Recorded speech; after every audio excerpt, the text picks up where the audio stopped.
gece susur, içim danışır. Adın kalıp dodaklarımda, yanımdasan ama yoksan. Aramızda soyuk divarlar var. Çok sevdim, gece anladım, bu sevgi beni yaraladı. Elimde kalan tek cümle var, deyirəm sakitçe, yavaş yavaş. Bırak gitsin, eğer sevgi bu değilse. Yüreğim yorulup da dözme istemir. Bırak gitsin, izlerin kalsın gecede. Ben seni bırakım, özüm kalın içimde.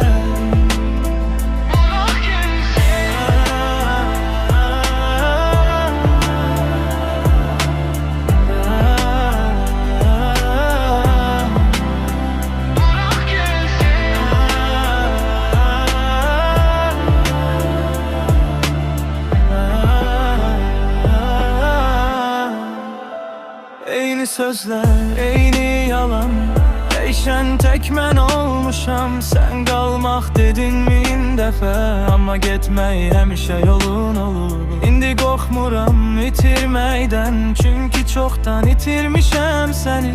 Bu son gece, bu son sesim, seni azad edirəm içimden. Bırak geçsin, bu yol burada bitsin. Her ayrılık bir dersimiz, öğrendim.